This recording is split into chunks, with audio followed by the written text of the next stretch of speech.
Well, we're getting closer to tuning in, and where are you? There you are. Okay. So should I say this is the bedroom or the office? Because on this whole side is the office. Then there's a bed over there. So do I sleep in the office, or is my office in the bedroom? That's a tough question to answer. We could ponder on it for a while and come up with a determination, but it wouldn't matter because it's still all in one room. And whose room is this? And whose office is it? Is it mine or is it his? The reason that I ask that is from the day that he was born, we picked him up. I went with my parents because they wanted me to go with them. And my mother actually, and there was 3 dogs that were all brothers, and my mother picked one. And I could see while they were playing around that the one that my mother picked was not the right one. But, you know, my mother is kind of like a very independent type person. And if I said, no, this is the one we need to get, guess which one we wouldn't have gotten. So I needed to do something. So I watched the dogs playing, and there's the bigger brother. I guess he would be called the pick of the litter, right? The best one. He was bigger than the other 2. Definitely bigger than Jingles. Come here. Come over here. We're talking about you. Okay. Then the number 2 dog, I guess that's the best way. And the reason I'm calling it number 2 dog is this guy was the smallest one of the 3. And I don't know why they should be 3 identical. You know, I've been around raising dogs, and maybe this guy was the runt. I'm not sure. But the bigger brother was very forward and in command. And then the second dog basically became passive. Passive enough to where he just went over and sat by on the steps. And then this guy just wouldn't let up. He just kept chasing around that big brother everywhere that he was going, you know. And full of life, full of energy. And then I found my way in. I found how to get my mother to pick this guy. They had maybe an 8, 9, 10, 7. I can't tell the age of children that easily. Year-old girl, red hair, blazing red hair. If they were going to do a new Lucy, I Love Lucy show, do you know which show that is? The I Love Lucy show? If they were going to do a new I Love Lucy show, that could be her daughter, you know, the little child, like Reba. There was a show named Reba for you guys that are not in the United States. So she really, really favored this guy. She went over and picked up Jingles, and then the mother, who was trying to sell the dog, trying to sell one dog to my mother, kept telling her, put him down. So I started watching this interaction.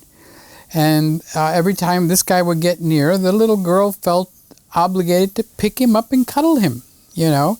And he didn't really object. But the mother was getting a little irritated because I think she wanted to get rid of this guy. I'm not sure, because the other 2 were more sellable. The one was rambunctious and bouncy, and the other one was just quiet and laid back.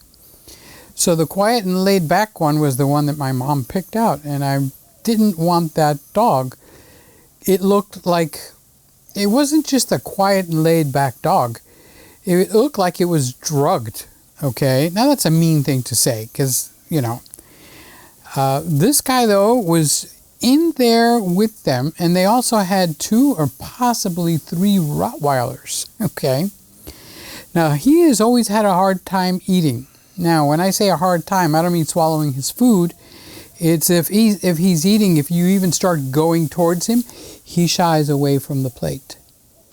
You know, if you don't say it exactly in the right tone, like when he's eating, like, good boy, Jingle Bells, good boy, baby, he'll actually stop and he'll look at you almost like he needs permission to eat.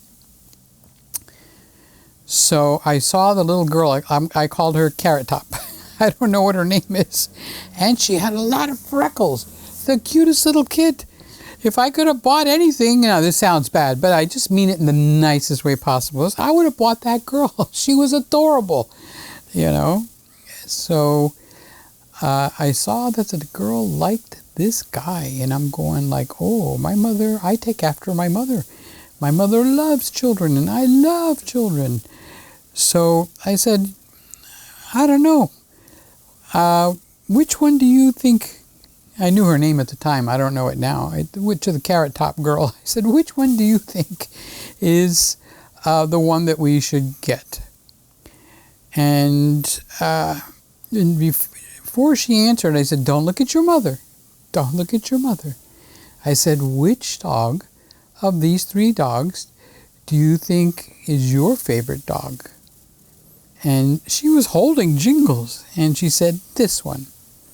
I said, would it get you very upset if we decided to buy that one? She said, well, he's my favorite. You know? So I just backed out, and I went away. So when my mother made the purchase, guess which one came home with us?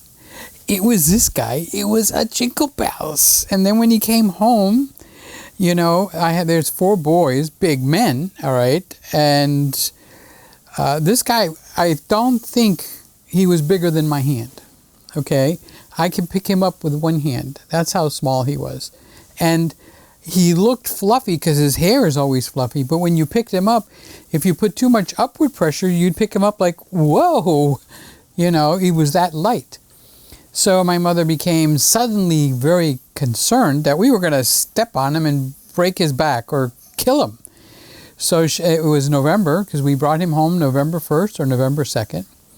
She went over the Christmas tree, and she had put little bells that jingle, you know.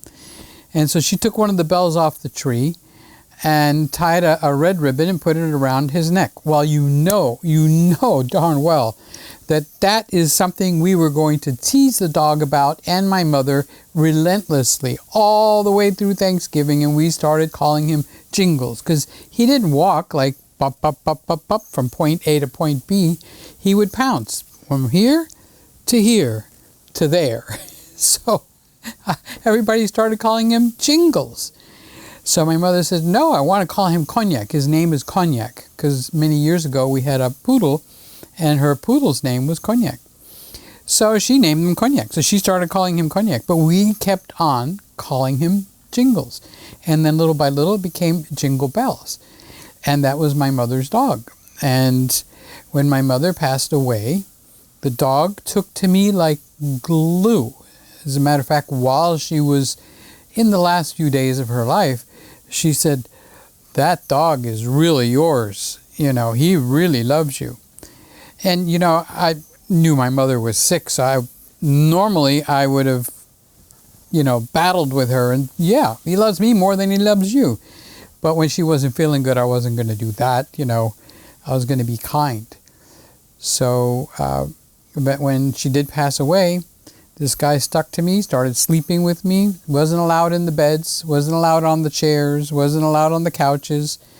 So after my mother passed away, he was allowed on the bed, he was allowed on the couches, he was allowed on the chairs, and everybody got upset. But I said, you know, if my mother doesn't like it, she can come and she can correct me. And until that happens, my rules go. So now he sleeps in the bed with me, and he also sleeps in this chair.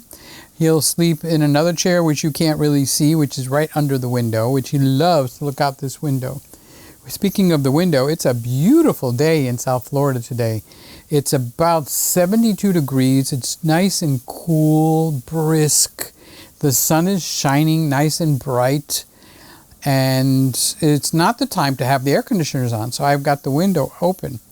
So anytime the window's open, this guy makes any excuse. Oops, I'm sorry, I didn't mean to hit you that hard. He makes any excuse to go looking out the window. So he jumps onto this chair, then he jumps over to that chair, and then I put like a little sticky thing because the windowsill is ceramic and it's slippery, and he'll slide, and he's too dumb to realize I'm falling, and he'll fall right off the chair and the windowsill to the floor. So I put the sticky stuff. So with the window open, I'm surprised that no motorcycle has come by or anything, because he'll zoom right and look at it out the window. So that's how we got Jingles. That's how he was named, and that's how he became mine. Because this is definitely not a guy's dog. This is a girl's dog, okay? But I have fallen in love with him, and I take care of him, and I feed him. And I want to tell you all about the food problems we've been having, because this could concern your dog, and it becomes a really important thing. All right, Peter Gregg, Miami, Florida. Catch you later. Bye-bye. Whoosh. You have just watched another Peter Gregg video. Something warm, human, and wonderful happens when you watch Peter Gregg. Thank you for watching. Description of all equipment used in this video, plus any notes Peter took while filming, are always placed in the description box, show more box, or down arrow thingy next to the title on mobile apps. Duly noted.